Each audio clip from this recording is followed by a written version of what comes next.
اور کدو قریب آپ کے منہ کے قریب آتا اور آپ بغیر کسی محنت کے اسے کھا لیا کرتے تھے، اور ایک ہرن آتی جو آپ کو قریب سے دودھ پلا کر چلی جاتی تھی۔ آپ کو میں حدیث پاک بتاؤں، حضور پاک صلی اللہ تعالی علیہ وسلم کے پاس ایک صحابی نے کدو پیش کیا، تو میرے آقا صلی اللہ تعالی علیہ وسلم نے لیا اور مسکرایا اور فرمایا یہ میرے بھائی یونس کا پھل ہے، اور حضور نے اسے پسند فرمایا۔ اور کدو کے فوائد آج بھی لوگ گنا رہے ہیں۔ جب نہایت کمزوری ہو تو کدو کو کھانے سے فوری طور پر طاقت پیدا ہوتی ہے، جتنی بھی اس کے اندر کمیاں آئی ہوں اس کدو کے ذریعے سے اس کی اصلاح ہوتی ہے۔ بلکہ عاشقوں کی جماعت اس کو کدو نہیں کدو شریف کہا کرتے۔ ہاں، حضور پاک صلی اللہ تعالی علیہ وسلم کی مرغوب غذا ہے، پسندیدہ ہے۔ نبیوں سے جو چیز ریلیٹڈ ہو جائے وہ یقیناً شریف تو ہوتی ہے۔ یہ حضرت یونس علیہ السلام پھر 40 دن کے بعد کھڑے ہوئے، 50 دن ہو گئے آپ، اور پھر 40 دن مچھلی کے پیٹ میں، یوں سمجھ لیں تقریباً 3 مہینے کا عرصہ گزر گیا اپنی بستی سے بچھڑے ہوئے۔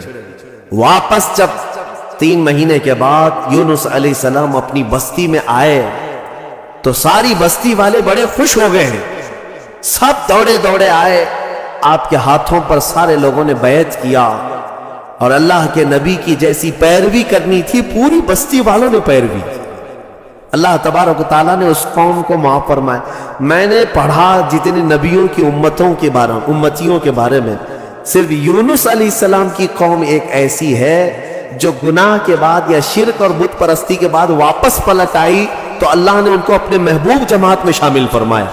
اتنا ہی نہیں، کچھ تفسیروں میں یہ بھی ہے کہ یونس علیہ السلام کی امت کو اللہ تعالیٰ نے آج تک زندہ رکھا ہے۔ جیسے اصحاب کہف ہیں، یونس علیہ السلام کی امت کے لوگ وہ پہاڑیوں میں، جزائر میں کہیں پر ہیں۔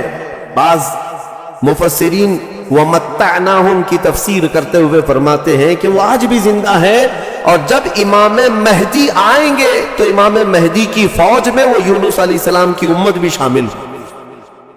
بعض تفاسیر میں یہ موجود ہے۔